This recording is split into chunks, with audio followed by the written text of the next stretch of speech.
Please welcome Andrew Ross Sorkin and his guest, co-founder and CEO of Palantir, Alex Karp. Good morning, everybody. Palantir's Alex Karp is here, and we are going to get into it. Alex, thank you for being here. Palantir is named after the Seeing Stones in J.R.R. Tolkien's Lord of the Rings. Palantir has a complicated, let's say sometimes secretive, controversial business that helps the U.S. And other countries and governments around the world make sense of complicated data. That's what they do. Its business has soared in the age of artificial intelligence. Today, it is among the top 30 most valuable companies in the world. It is worth $400 billion. And after October 7th, Karp has been perhaps singularly the most outspoken CEO in America to support Israel. Week after the attack, he took out a full-page ad in this newspaper, the New York Times, had 4 words on it. It said, Palantir stands with Israel. Should say the IDF and Mossad are clients of Palantir. But there are a lot of questions about what they are doing here in the U.S., including their contract with ICE and their work around the world, and we are going to talk about all of it. Alex, thank you for being with us. Couldn't imagine why we're controversial. Couldn't imagine. Let's discuss this, because I think, and I mean this... By the way, I see that as we're on the side of... I mean, you know, when you support allies in Israel, which I guess typically is the most controversial in public, honestly, interestingly, often the least controversial in private, it's like, it doesn't actually, and I do support all those things, it doesn't actually mean that you support every decision. It means you support them having a superior position to their adversaries. I mean, that really starts with America, which is, you know, I think one of the real problems that, you know, the non-controversial companies have is they can't admit what they think in private, which is they believe what they're doing is better and superior to what other people are doing.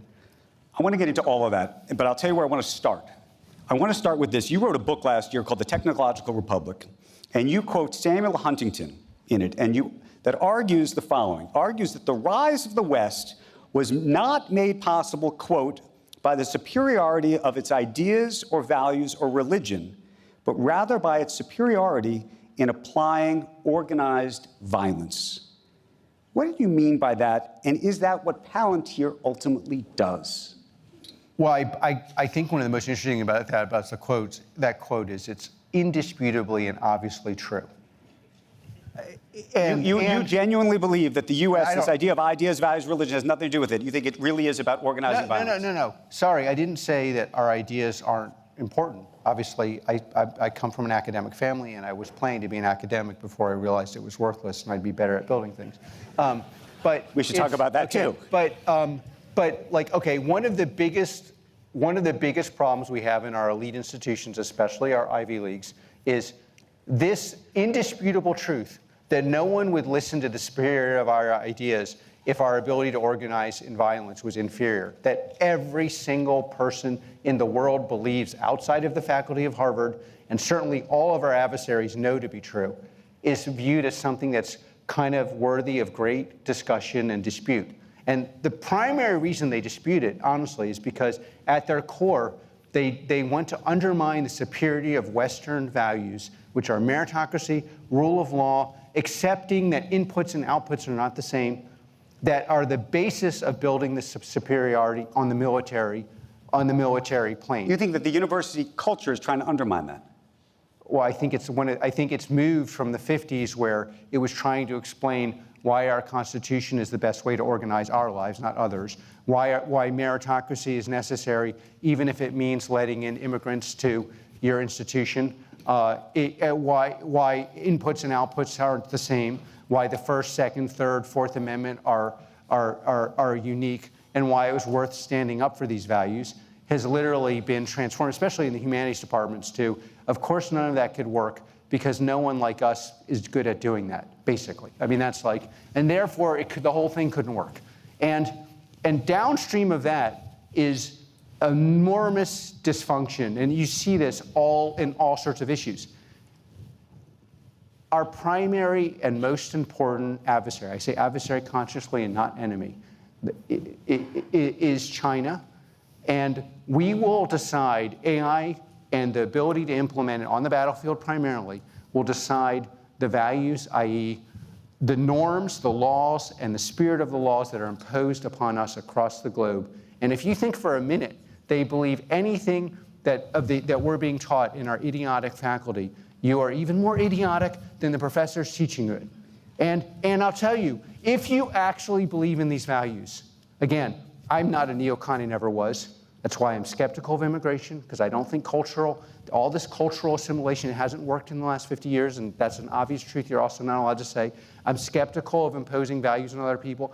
I never believed we should or try to make the Arab Middle East, Wilsonian people, like a Wilsonian ideal imposed upon them.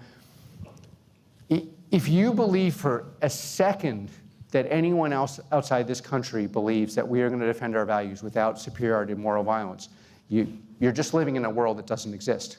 It does not exist, and no matter how much you try to impose it on the rest of us, it still won't exist. Okay, I want to talk about you for a second and your own politics and your shift in politics. By the way, there's a piece in the Washington Post about you this morning that gets into some of this.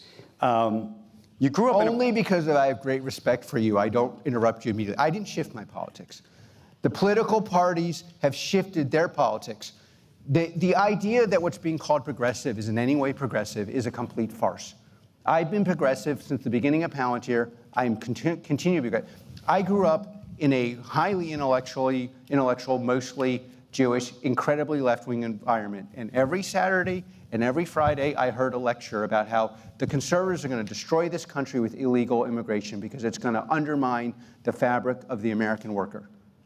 That was 50 years ago. That's what it means to be a progressive. And being a progressive doesn't mean just, it feels so good to be involved in dysfunction, things that can never work, a form of socialism that's never worked, having no meritocracy. That's not progressive. That's honestly cowardly. And most people half my old party knows it. They don't speak up. It's bullshit. It will never work. And it does not help. The biggest problem with that is it's not helping the poor people that they claim to serve. If you think that's helping a black person in the inner city, you're ridiculous. The last thing anyone in this country needs is a dysfunctional educational system and handouts that have never worked and are not going to work. Okay, let me ask you, though, because I know you say you didn't shift your view, but I do want to read you something that appears as if you shifted your view. This is back in 2017 about Trump. You said, quote, "I respect nothing about the dude. It would be hard to make up someone I find less appealing." There's a lot of things that are quoted about me that were not quoted in public. Like in this book, that my biography, there's tons and tons of quotes. I'll give you a different version of this. A lot of these you're not really doing this, and we've been at this for almost a decade. And he was kind enough to interview me when I was a complete clown and joked to everyone else besides me and our motley crew of Palantir. And I greatly appreciate that. Thank you.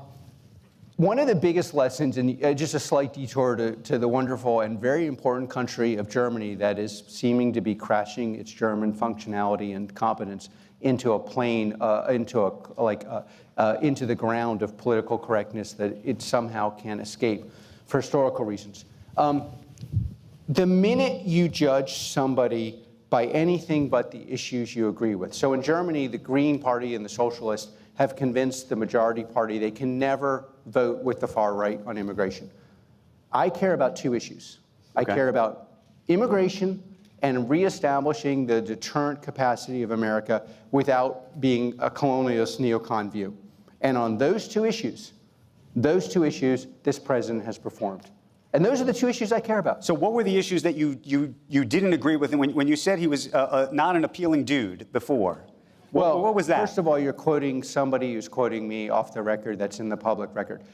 I care about two issues. I am not going to be proxy corralled into having no power by something of I care about these two issues. By the way, I was a supporter of the Democratic Party. What two issues did the Democratic Party not perform on? Does anyone think the Democratic Party performed on migration or deterrence? That's crazy. You could care about different issues. I'm pro-choice. It's not my number one issue. I'm wildly pro-gay rights. It's not my number one issue. The minute you allow yourself to be corralled into, I disagree with this person, I disagree, you've basically transferred your power to one party. Palantir and I am not transferring my power and our influence, which honestly, the mainstream media at the Washington Post and at the New York Times doesn't always like me. That's great, because you know who does like me?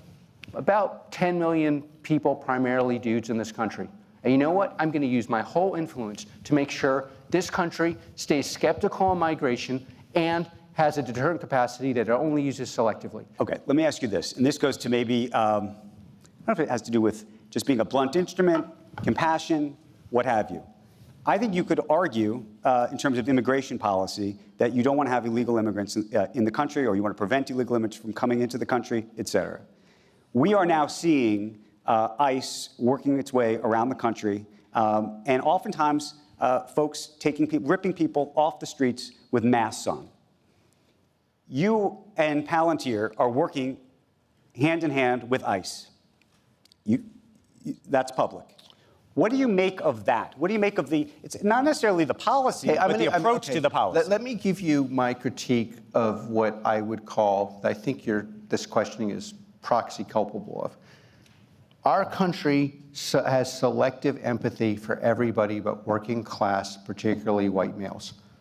So when you look at coverage in mainstream newspapers about the constitutionality of blowing up boats that are bringing fentanyl here, I guarantee you, if that fentanyl was killing people at schools we went to, potentially your kids are going to, it would be constitutional to blow up those boats.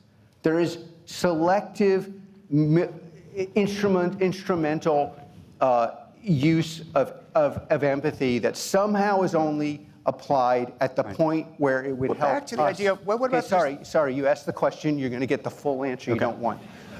The full answer you don't want. You brought me on stage, you know what you're getting. Okay, and by the way, I'm on stage, and I know a lot of the people on stage sponsoring this are skeptical of me. You know why? I'm on stage here because at Palantir, and I would encourage you to think of this, I divide the world into Palantir, essentially, in Palantir derangement syndrome, Palantir skeptics, and Palantir haters. My biggest fans started off as Palantir skeptics and Palantir haters. I believe that someday almost everyone in this audience is going to agree with me.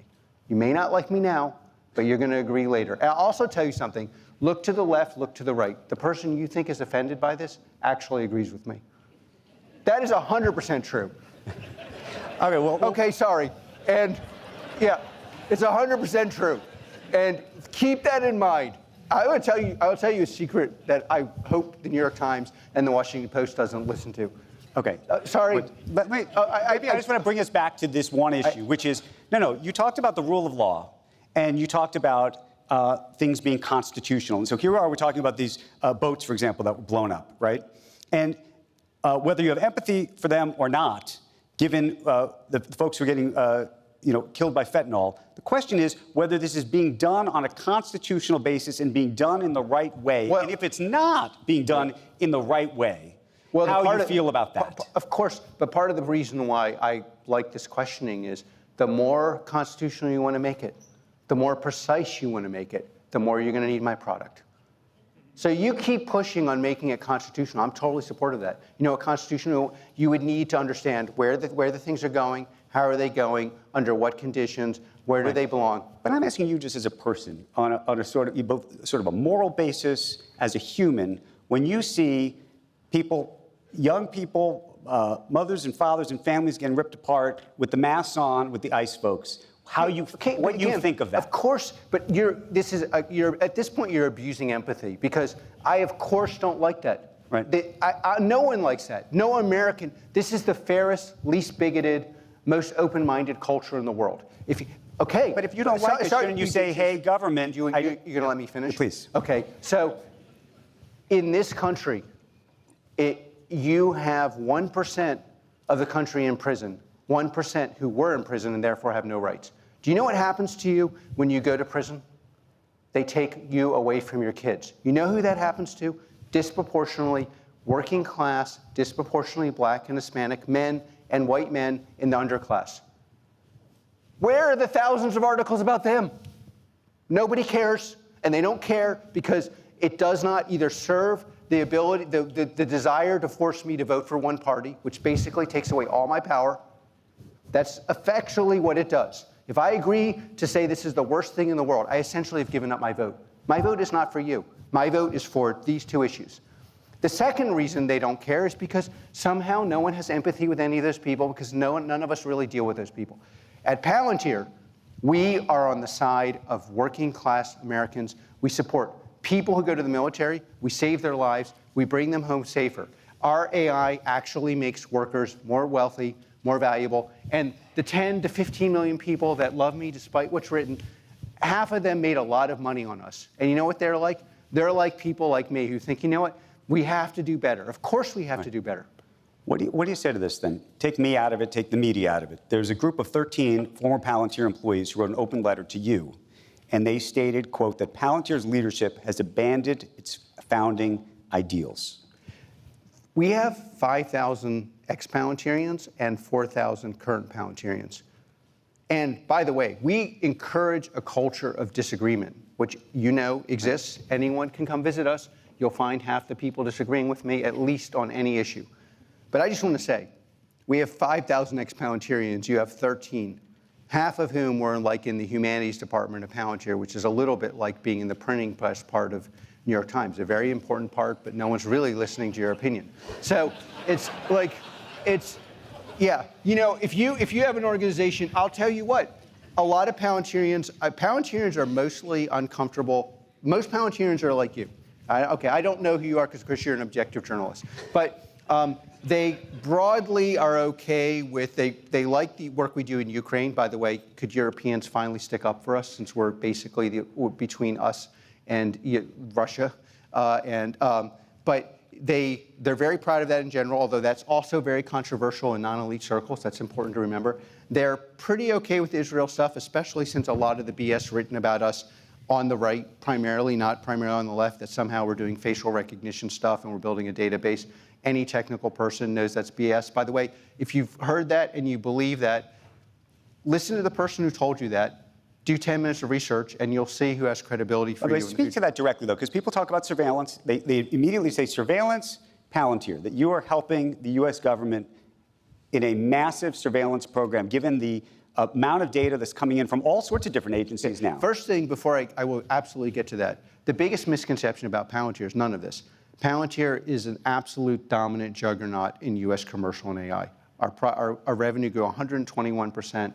The most important metric in enterprise software, we have the highest number ever recorded. It's well over 2x any number that would be highly respectable. So we're like the Michael Jordan on the numbers in U.S. commercial. And that really pisses a lot of people off. That's true. Most of our money, 75% of our revenue comes from America. That's growing 77%. And most of our market cap comes from that. So we are just crushing it in the most meritocratic environment in the world, U.S. commercial. Okay, so the surveillance stuff, of course, there's the Pollyannish version of it, which is like our product can never be abused. What is true is that we are highly ethical, but don't believe us on that. We are obviously not building a database. We're not. I mean, the most absurd one is we've built a database in Israel we're bringing here. Okay, that is complete nuts. First of all, we were in this country from the very beginning, and second of all, you don't need us to build a database. That's like, oh, I have a ruler a ruler and a pencil so I can do math. Oh, I got a calculator. So it's just, that's like you're selling your people like corn syrup, cornflakes or something. Okay, so you get to the big issue. Are we building a database that can be used for surveillance? No. Okay, but the more subtle version is, if you're legally surveilled, we don't even really work heavily with the FBI or DOJ. Could you put it in our product? Yes. Are our enemies surveilled using data that goes into our product? 100%, and I completely support that. The most interesting thing about the lie that we are doing this is not that our product couldn't be abused. Any workable technology that's ever been built has been abused. Electricity has been abused. Gasoline engines have been abused. Okay, but our product is the single hardest product in the world to abuse, because every single step that you take is absolutely transparent. So if you want to use our product to abuse human rights, you've created a record of you doing it. I can tell you, and this is the part where you can get into the low trust environment, and you don't have to believe me. The environments that abuse data in this world, mostly SIGINT, meaning from satellites, have never liked our product. And we were the first place to act, we were the first, and to my extent, to my knowledge, only company that said we're not going to work in Russia, we're not going to work in China. And by the way, on the issue everyone would think, because they somehow think I'm like only care about, we were the first company to say we would not build a Muslim database, and we ended contracts in this country with institutions that were essentially there to surveil Muslim Americans. And the primary reason for these attacks is on the far left, people are like, they do not like us because we stand for meritocracy. We hire and promote independent of all variables. We stand for the rule of law. We stand for competence. And we call out the complete bullshit that there's. Okay, on the far right, they don't like us because they think I'm somehow a Jewish conspiracy because 2 of the 4 or 5 co-founders are Jewish. I'm like, okay, great. A lot of Jews are successful. It's not all conspiracy. It is a fact. Those are just the facts. You mentioned, and I'm a little bit pissed at the New York Times, honestly. But and the main reason is I believe in your. If you're listening, I believe in your mission. When you write a technically completely illiterate article, you lose a lot of credibility with people who are technical, and that's just a fact. That article about us being a surveillance thing is like where it's all implied what we do. Yeah, but the problem is you lose credibility with anyone who goes on the thing, and that's damaging for our democracy. Let me ask you this question, though. Is there a red line for you? Meaning, if you saw your software being used in a way that you genuinely believed was unconstitutional or illegal, are there conversations you ever have, back channel or otherwise, where you say, guys, this is not cool. We're not doing this. There's a term that was unfortunately coined called constructive engagement. First of all, again, we did not sell our product to cigarette manufacturers that wanted to sell their cigarettes to poor black neighborhoods.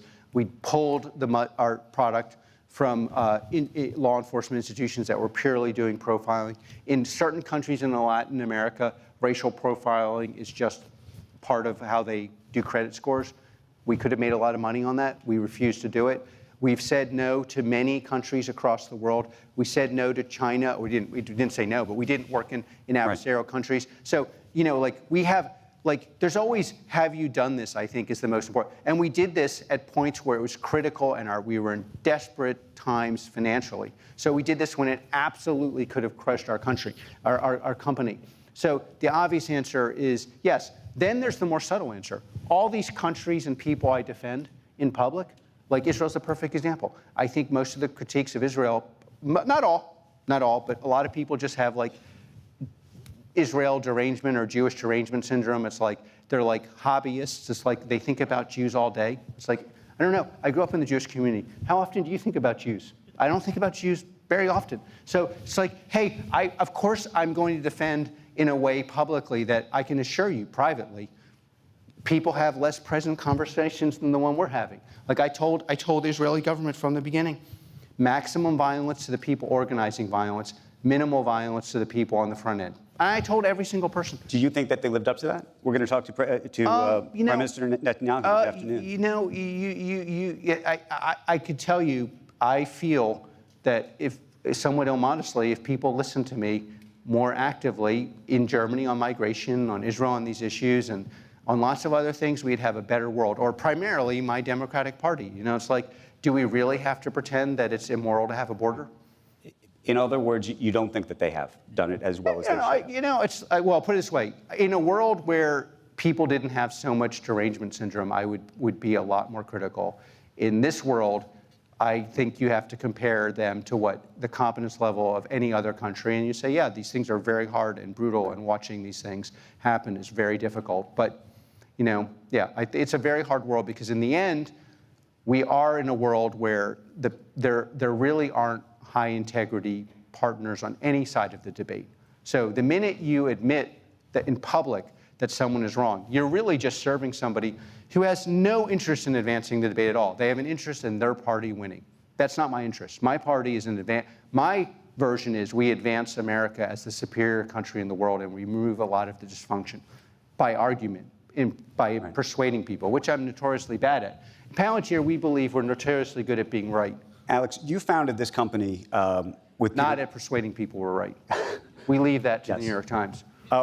You co-founded this company with Peter Thiel. And for a long time, there was a view that Peter, who's been on this stage many times, was the conservative and you were the progressive, and that served the interests actually of the company in a certain way because you were effectively bipartisan.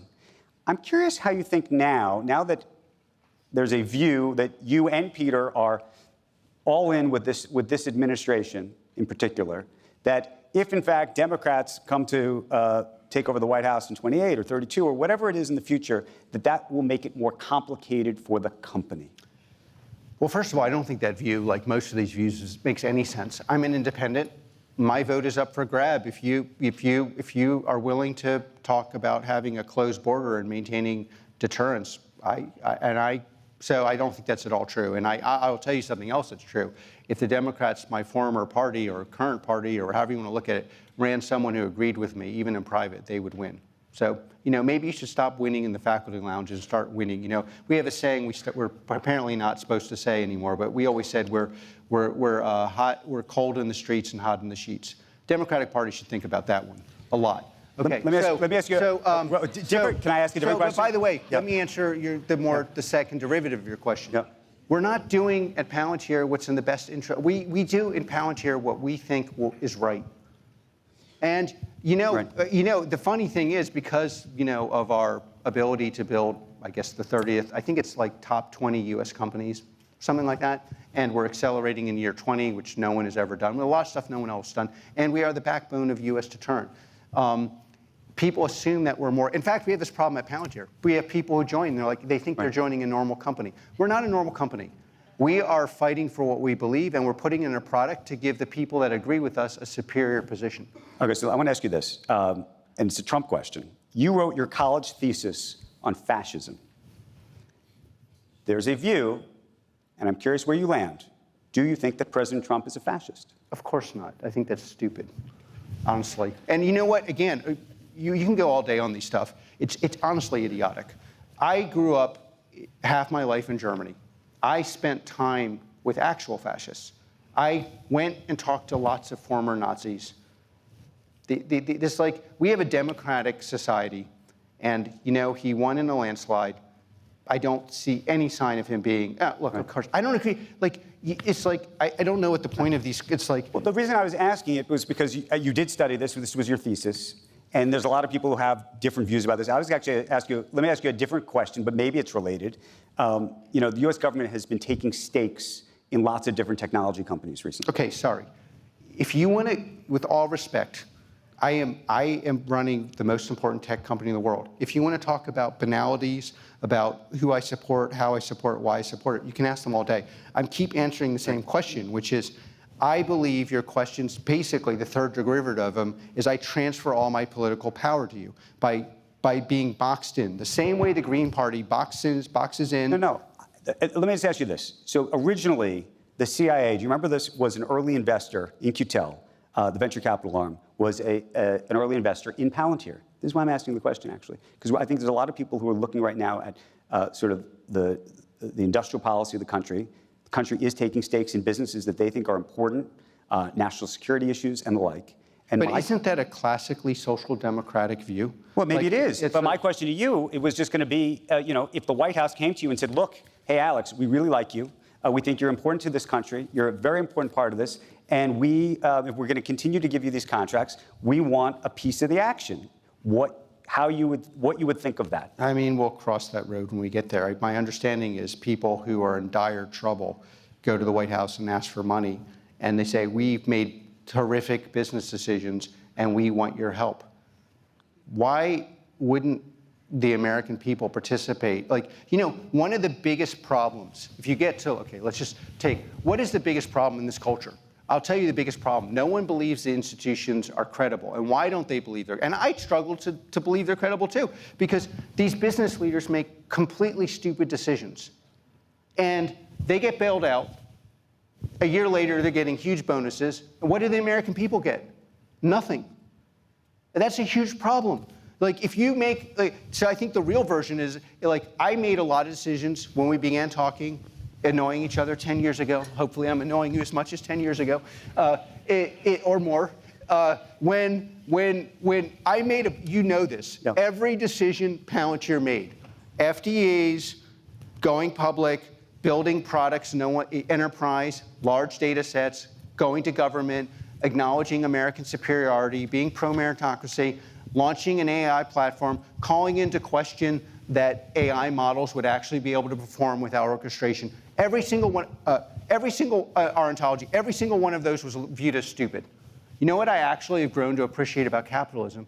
All the people who made the right decisions went broke, are going out of business, or now have to copy us. Microsoft launched ontology. Everyone wants to do FDEs. Everyone basically copies me and Palantir. That's what I love about this country. If you want to make your stupid decisions and then you go to the White House and ask for money, you should absorb the full risk of that. And I'll tell you the full risk of that. Somehow your salary should be capped to the point where you make a lot of money for the American people.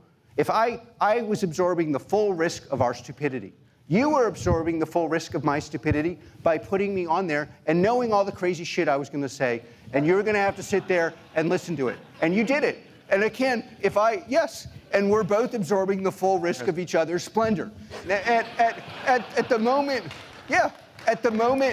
the moment where I am wrong, I have to pay the price for it. Just like, you're at the top of your game. Whether we want it or not, you're at the top of your game. Everybody wants to talk to you. Okay, sometimes that's annoying. Okay, it's like I was talking to you when, there were other people above you. Now I'm talking to you when no one's above you. Okay, now, it's true. And people think I'm moderately successful now. Okay, so we at Palantir absorb the full risk of our failure. And everyone else should too. And the critique I get in Wall Street is I'm an arrogant prick. Okay, great. Well, judge me by the accomplishment, the delta between what I've done and my arrogance. That's the definition of arrogance. If you're right a lot, maybe exerting that you're going to be right tomorrow is pretty important. And when we're not right, I pay the price every day. That's why we have this incredibly painful internal structure of flatness, so I can hear how wrong I am all day.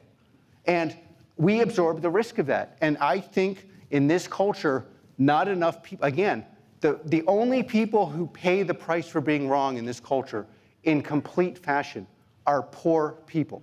The rest of us somehow outsource all the times we're wrong and stupid to the whole society. But if you're poor and you're a soldier or you're poor in the ghetto, when you're wrong, you go to prison or you die. I got a different question. And no one cares. I got a different question for you. And again, look left and right. The one thing I would say to people in the audience, a lot of you think I'm right. And your spouse, your relative, your child, the person at work would be horrified if they knew it. You better speak up, because everyone who thinks I'm a ridiculous fascist, they're speaking up. They write about it every day. If you do not speak up, the people who are disagreeing with me or think I'm stupid, a lot, I disagree with myself. So you have to speak up. And you cannot blame the far left, far right idiots when they speak up for their views. Do you speak up for your views? Where? Do you tell your colleague? I bet you at the New York Times, a lot of people read that article about us and were ashamed. Did you go to your editor and say, how could you write something that's technically illiterate? The guy might be a fascist, but this is technically illiterate. Okay, let me ask you a different question. Did you or didn't you? Because if I'm the only one speaking up, you're going to get a world of technical illiteracy on the right, on the left, and in the middle. Alex, help me with this. A lot of people come on this stage or publicly, and I think this goes to the issue you're talking about to this audience, saying speak up. And they come up on a stage, or they go on television, or they talk to a reporter, or whatever it is publicly, and they're timid. They don't tell you actually what they think. They've got talking points, they've got plans, all of that. You don't have any of those things. You have been willing to say, I genuinely believe, and I think the audience can see it, what you think. And my question is, A, do you worry about that ever? And B, to the same point, when you see your peers in the business not speaking up on these issues, not talking about not just these issues, but whatever they actually think, do you think we would be in a better world? And can you see a world where people would actually say exactly what they think the way you have? I don't say exactly what I think. You don't? Well, no, that would get awesome. I mean, I don't know. But it's very close. What are we at here? Yeah, I don't know. I avoid the whole personal stuff as much as I can. But First of all, let me give you again I think a lot of these things are downstream from AI. The people who are not speaking up are making huge mistakes. First of all, you're underestimating your audience. When you're not saying roughly what you think, let's get to a mark that's realistic, 50%, right. 20% of what, even 20% would be 20 times what's actually happening. What the people in the audience actually perceive is you're lying. Now, they don't know what you're lying about, and therefore they impute you're lying about something you're probably not even lying about. And so I have the problem that I blow up things all the time, people quit all the time, people are offended, family members stop talking to me on occasion for years until they discover I'm right. And then they are even more ashamed, and that could take another 2 years. It's like, but if you are not, there's really two problems, or two big problems. One, people impute you're lying, and you're not actually lying, but people assume someone of your level of intellect does not believe the stupid things you're saying. And the biggest problem is you lose the smartest people outside, and the problem that they underestimate is you lose the smartest people inside. Because when I'm speaking here, everyone at Palantir, current, past, and present, knows, hey, he's doing exactly what he does at home.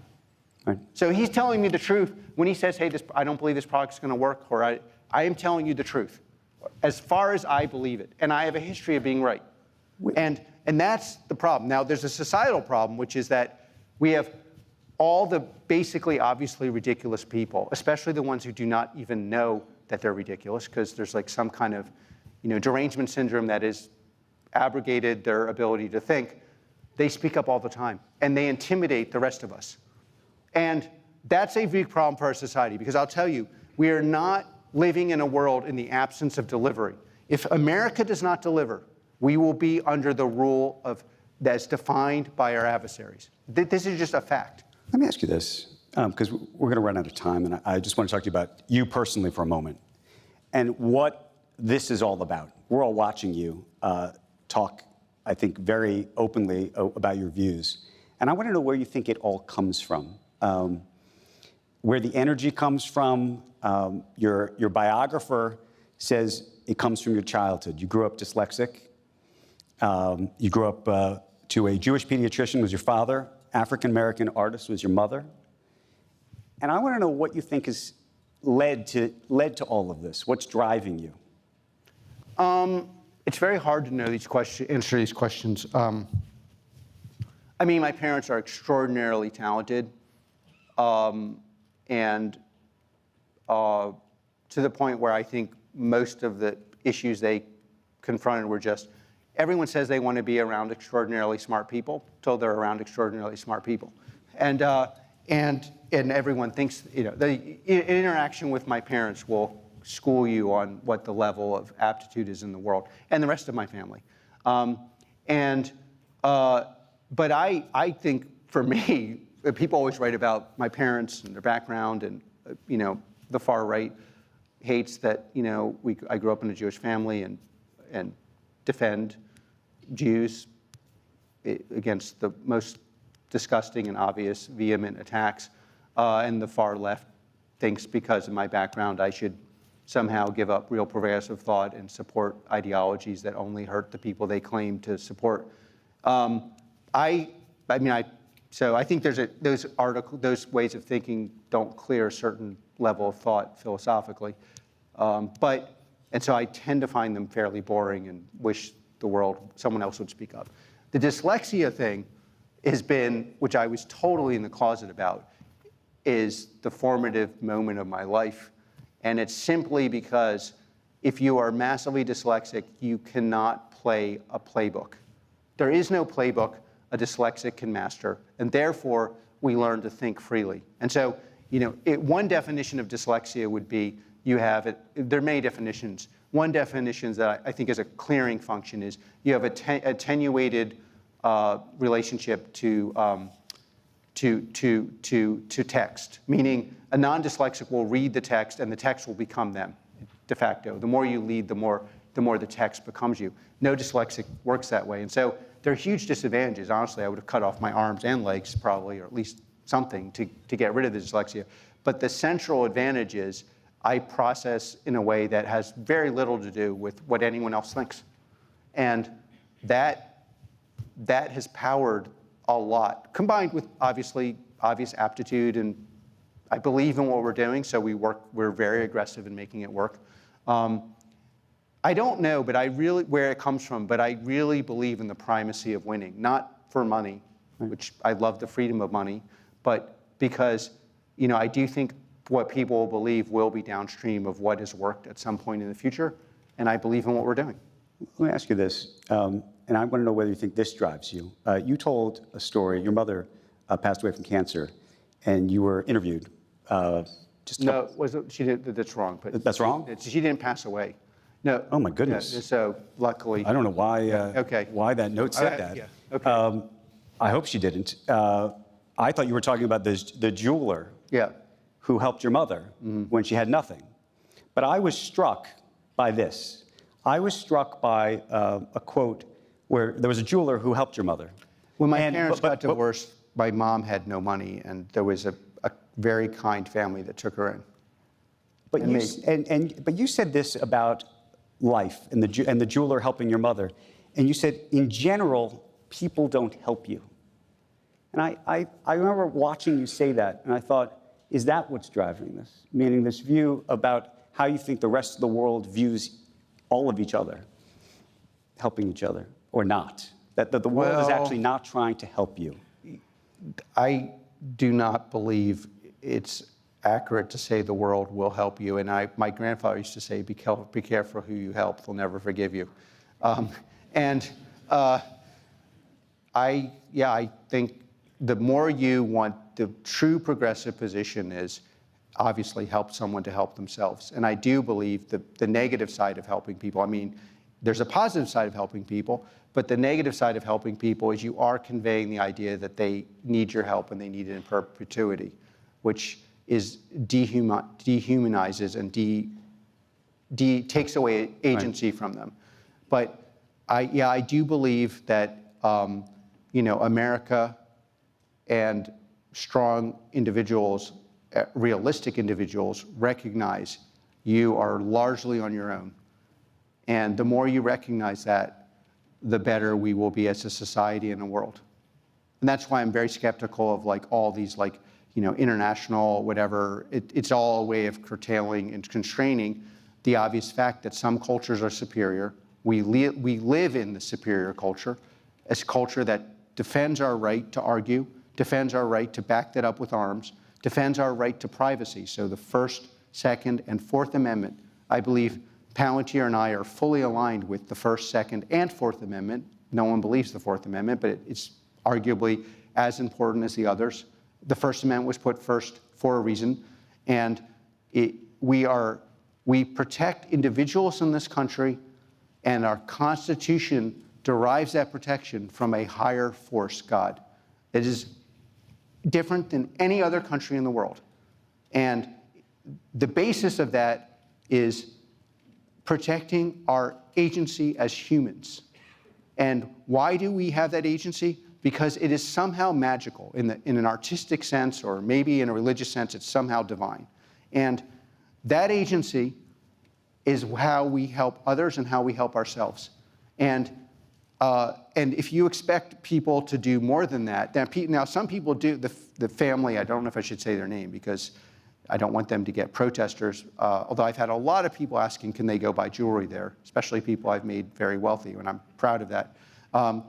There are people who manage to help at key moments, and those people I have great reverence for. And you will see in your life that there are very few of them. I had this advisor, when we transferred into a magnet school at Central, and I got, it's very American, you're already at an elite school, I got an IQ test, and she was like, what are your grades? In any case, she was like, you should have the best grades in the, and she intervened and took care of me, and I revere that. And I hope people at Palantir, when you come to Palantir, Palantir is the single most elite educational brand in the world currently. And if you have, as defined by, it's like being at Harvard or Yale in the 50s. If you are at Palantir, you will have a job immediately, independent of how you did there, which is no other school can claim anymore. And part of the reason people come and stay at Palantir is we actively engage in cultivating minds. One last sentence on us before you go. We cultivate minds by being exceedingly difficult. The minute you are not difficult is a French saying, qui aime bien châtie bien, which basically means if you love greatly, you are exceedingly difficult. Witness all the love I'm giving you. And the New York Times. I've said that one of the things we try to do at this event every year is to go inside the minds of the most consequential people in the world. Alex Karp, you are one of them, and we have now seen and gone inside your mind. And we want to thank you for the conversation. Thank you. Thank you very, very, very much. Appreciate it. Thank you. We are going to take the next hour and a half for a remarkable lunch. I hope you have a great time with some amazing groundbreakers. We will see you in just a little while.